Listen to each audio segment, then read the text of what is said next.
예, 성도 여러분 반갑습니다. 우리 오늘 수요 예배 이 신문을 만나기 위해서 이 자리에 모였습니다. 이 신문은 구속자는 누구인가? 라는 질문입니다. 구속자는 누구입니까? 답은 유일한 구속자는 하나님의 영원하신 아들 주 예수 그리스도이십니다. 그분 안에서 하나님은 사람이 되셨고 죄의 형벌을 직접 감당하셨습니다. 이렇게 나와 있습니다. 우리가 구속자는 누구입니까? 라는 이 질문을 좀 더 확장적으로 좀 더 이해하기 위해서 지난주에 했던 19문의 제목을 우리가 한번 이해할 필요가 있습니다. 19문은 이렇게 되어 있습니다. 형벌을 면하고 다시 하나님의 은혜를 누릴 방법이 있습니까?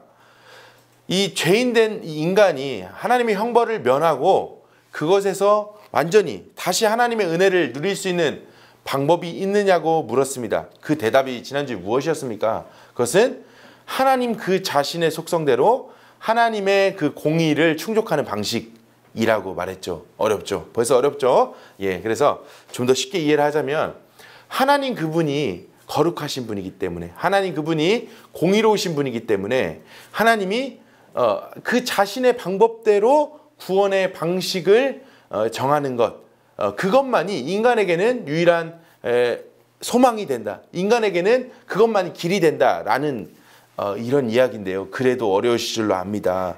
그래서 더 쉽게 말씀을 드리려고 합니다. 지난주의 질문이 중요한 이유가 이번 주에 이 답이 명확해질 수 있어서 그런 건데요. 지난주에 질문이 결국 무엇이냐? 지난주에 결론이 무엇이냐? 결국 이 죄인된 인간이 하나님께로 다시 돌아갈 수 있는 방법은 무엇이냐라고 물었을 때 그것은 하나님께만 달려있다라고 결론을 내릴 수가 있는 겁니다. 우리가 인간이 하나님께 돌아갈 수 있는 방법, 기도를 많이 해서요? 아니요. 우리가 회개를 해서요? 아니요. 심지어는 우리가 예수님이라는 분을 알았기 때문에요? 아니요. 그것이 아닙니다. 아주 원론적으로는 하나님께서 받기로 작정하셨기 때문에 하나님께서 그 방법을 받기로 작정하셨기 때문에 그 방법이 유효한 것이죠. 이것이 중요합니다. 즉 구원은 누구에서부터 나온다는 것입니까? 하나님께로 나온다는 것입니다. 오늘 여러분이 어떤 모습으로 살아가고 계시든 오늘 저희가 어떤 방식에서 아픔을 느끼고 이 세상에 대해서 환멸을 느끼고 때로는 이 세상의 즐거움을 느끼고 그러나 나 자신의 그 모든 한계 속에서도 결국 우리가 기독교란 이름이 그 다양한 것들을 우리에게 제시해주고 말해준다 할지라도 결국 우리가 이 인생에 있어서 해답을 찾고 하나님을 알 수 있는 그 방법은 딱 한 가지인데 그것은 하나님이 우리를 받으시겠다고 결심하시는 방법밖에 없는 것이죠. 하나님이 우리를 사랑하심으로 내가 사랑하는 자녀를 그저 두지 않고 구원하겠다고 생각하신 그 결정, 하나님이 우리를 그렇게 부르신 그 결정이 우리에게는 중요하다는 것을 오늘 반드시 알아야 됩니다. 구원은 하나님께로부터 나온다는 것입니다. 하나님이 구원의 이유가 된다는 것입니다. 회개해서 구원받는 것이 아니고 예수 믿어서 구원받는 것이 아니고 아주 원론적으로는 하나님이 구원하시기로 작정하셨기 때문에 우리는 하나님의 사랑을 덧입고 구원의 하나님이 정하신 방식대로 구원을 받을 수 있다는 것입니다. 이해가 가시죠? 즉 우리가 의존할 것은 우리가 구원에 있어서 의존할 것은 하나님 그 자신이라는 것을 우리가 반드시 알 필요가 있습니다. 하나님, 제가 하나님께로 가고 싶습니다. 하나님, 제가 하나님을 믿고 싶습니다. 하나님, 소망 없는 저를 하나님께서 붙들어 주시고 하나님의 방식대로 저를 만져주십시오. 하나님의 방식대로 저를 구원하여 주십시오. 라는 그 요청이 인간의 실존에게는 굉장히 필요한 일이라는 것입니다. 그런 점에서 구원은 여러분 잘 아시다시피 전적인 의탁인 것입니다.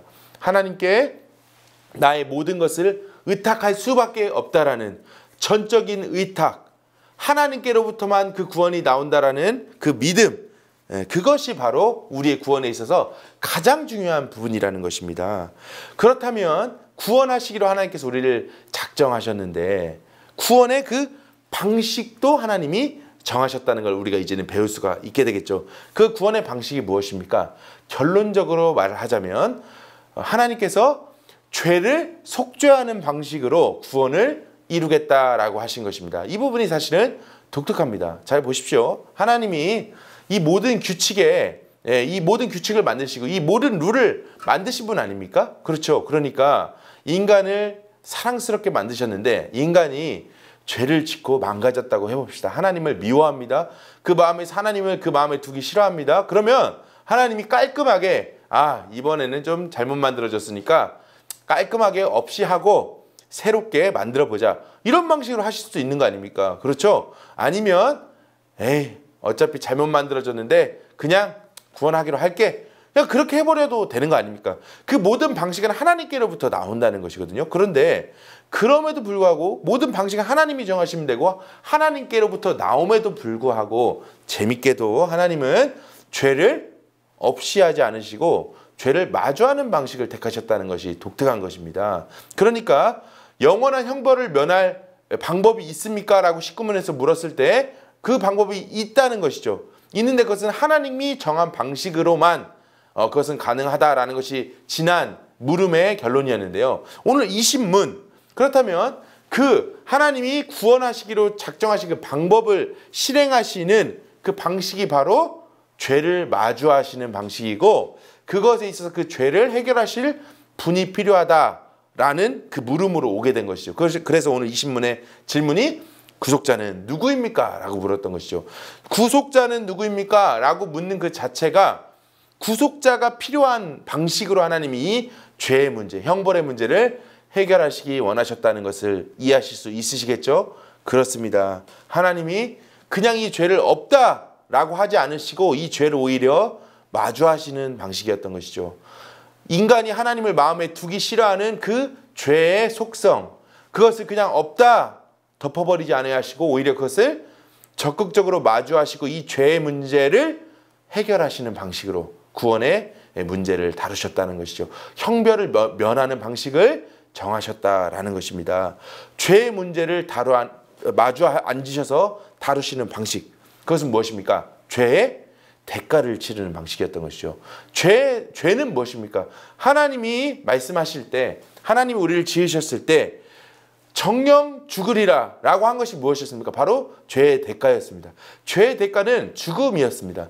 죄의 대가, 하나님을 미워하고 하나님을 없이 하는 그 자체는 죽음이었습니다. 그 결론은 죽음일 수밖에 없었습니다. 하나님을 미워하는 것은 하나님과 끊어진 그 자체, 그것도 죽음이죠. 그러나 그 영원한 죽음으로써 그것을 완벽한 형벌을 내리시는 하나님이셨던 것이죠. 그런데 그것을 그냥 없다 하지 않으시고 정말로 그 방식대로 이것을 해결하시는데 바로 그것이 죄를 속하는 방식, 죄를 없애주는 대가를 치르는 방식으로 하나님이 이것을 치르시려 했다는 것입니다. 문제는 무엇입니까? 그러면 인간이 그 죄를 치를 그런 말하자면 값어치가 있어야 되는데 그 죄를 치를 값어치가 있어야 되는데 그런 값어치가 인간에게 있습니까? 없습니까? 없다는 것이 문제죠.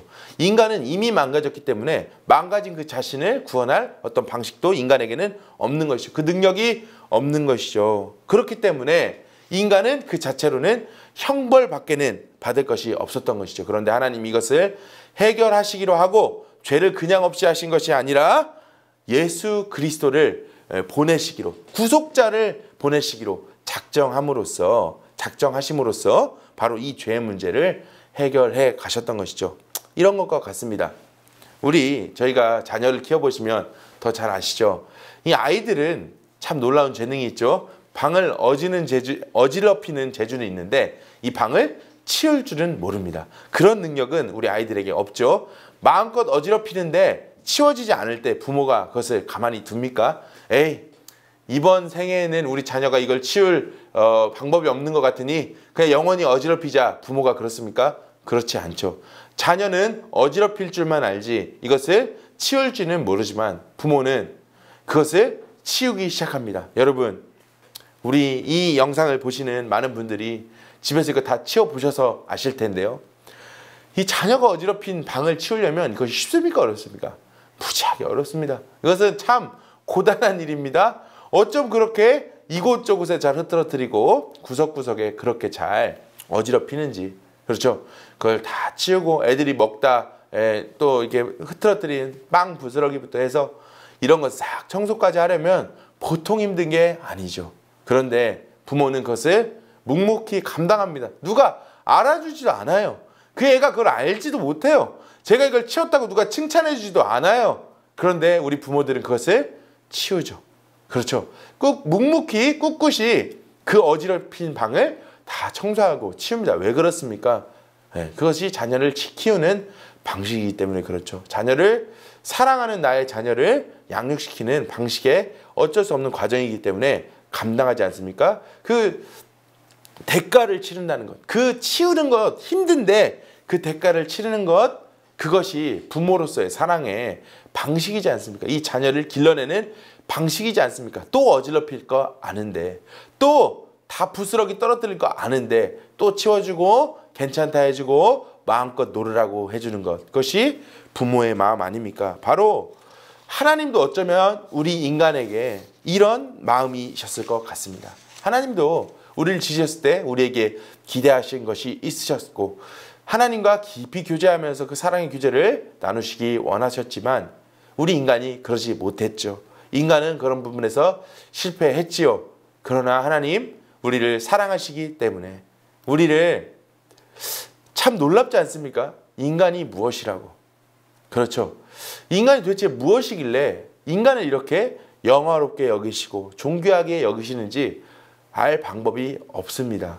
왜 그렇게 우리를 사랑하셔서 이 죄를 그냥 스스로, 하나님께서 스스로 해결하시는 방식으로 이 대가를 치르시기를 원하셨는지 알 수가 없습니다. 그 사랑의 방식으로 구속 제물 삼으실 바로 그 제물을 보내시는데 그것이 누구십니까? 그분이 누구십니까? 오늘 이야기의 결론인 구속자가 누구십니까? 바로 예수 그리스도가 되는 것이죠. 예수 그리스도는 누구십니까? 예수 그리스도는 요한복음 1장에서 말하는 것처럼 태초에 말씀이 계시니라. 이 말씀이 하나님과 함께 계셨으니 이 말씀은 곧 하나님이시니라. 그가 태초에 하나님과 함께 계셨고, 태초에 하나님이 천지를 창조하시니라 라는 창세기 1장 1절 말씀에 대꾸가 되는 요한복음 1장 1절 이후의 말씀이었죠. 어떻습니까? 태초로부터 계셨던 그리스도께서, 그리고 하나님께서 아브라함을 부르시고 믿음의 사람들을 부르시고 이스라엘을 하나님의 자녀된 나라로, 제사장 나라로 삼으시고 그 성전에서 하나님이 영광 받기로 작정하시면서 이스라엘을 이끌어 오시면서 결론적으로 하나님께서는 무엇을 하고자 하셨습니까? 바로 구속자 예수 그리스도를 보내시기로 하셨습니다. 그 약속이 바로 그 부르신 백성 이스라엘에게 주어졌고, 선지자 미가를 통하여서는 미가 5장 2절에 베들레헴 에브라다야 너는 유다 족속 중에 작을지라도 이스라엘을 다스릴 자가 내게로 나올 것이라. 그의 근본은 상고에 영원에 있느니라. 그 영원 전부터 계셨던 예수 그리스도가 베들레헴 에브라다야 너는 유다 족속 중에 작을지라도 바로 이스라엘을 다스릴 자가 거기서 나올 것이다 라고 약속하시고 정말로 베들레헴에서, 유대 땅 베들레헴에서 예수 그리스도가 아기로 나심으로써 바로 2000년 전에 오셨던 그 예수, 구약의 그 모든 선지자들과 그 모든 이 약속들을 통해서 약속되었던, 그리고 바로 그 2000년 전에 그 약속대로 베들레헴 그 마구간에 오신 그 예수 그리스도, 그 예수 그리스도께서 바로 이 구속 제물이 되시기로 하신 것이죠. 이 구속 제물이 되시기로 한 예수 그리스도는 이처럼 태초에부터 계셨고 우리를 창조하셨고 이 모든 구원 역사를 주관하신 성자 예수님이실 뿐만 아니라 친히 이 땅에 정하신 때의 약속대로 오셔서 십자가에 돌아가신 바로 구속 제물 되신 하나님의 구원 방식인 예수 그리스도이셨던 것입니다. 오늘 우리가 말씀을 정리하려고 합니다. 오늘 말씀을 정리하려고 합니다. 오늘 말씀에서는 구속자는 누구십니까? 라고 물었습니다. 구속자가 누구십니까? 예수 그리스도십니다. 구속자가 누구시냐고 물을 때 이미 구속의 방식이 하나님이 정한 방식이라는 것을 우리가 이해할 수 있었습니다. 구속의 방식으로 정하시고 죄를 마주하셔서 그 죄의 대가를 치르시는 방식으로 하나님이 이것을 우리에게 사랑을 표현해 주셨는데, 그리고 하나님이신 그분이 약속대로 오심으로써 구속제물 되어 주셨고 부활하심으로 오늘 우리에게 생명이 되어 주셨던 것입니다. 오늘 이 신문 마무리하려고 하는데요. 이해가 잘 가셨습니까? 하나님의 영원하신 아들 예수 그리스도가 오늘 우리의 구세주됨을 기뻐하시기 바랍니다. 이 다른 방법을 주신 적이 없고 구원받을 만한 다른 이름을 주신 일이 없는 바로 이 구원자 예수 그리스도가 오늘 이 인류의 구원자, 인류의 하나님의 구원 방식이 유일하다는 것을 믿으시고 오늘도 이 신앙 앞에 굳게 서시는 여러분이 되시기를 바랍니다. 다른 이름은 없습니다. 다른 방법도 없습니다. 하나님께로 갈 방법은 하나님이 정하신 예수 그리스도, 구속대 제물 대신 예수 그리스도만이 우리의 방법이 되시고 우리의 구원이 되십니다. 길이요 진리요 생명이신 예수 그리스도께 집중하시고 예수 그리스도께 나아가시고 예수 그리스도께만 구원이 온다는 사실을 의지하시는, 전적으로 의탁하시는 성도님들 되시기를 오늘도 바랍니다. 제가 잠시 기도하겠습니다. 하나님 아버지 감사합니다. 오늘도 이 뉴시티 교리문답 통해서 구속자가 계심을 알게 하시니 감사합니다. 우리는 철저한 죄인이었으나 구속자 되신 예수께서 계시고 구속 제물 되셔서 우리를 구원하셨음을 오늘 알게 하시니 감사합니다. 태초부터 계셨고 약속대로 오신 예수 그리스도만이 구원받을 만한 유일한 이름임을 믿고 알고 그 신앙 안에 전적으로 의탁하며 살아가는 우리 될 수 있도록 함께하여 주옵소서. 감사하오며 예수님의 이름으로 기도했습니다. 아멘.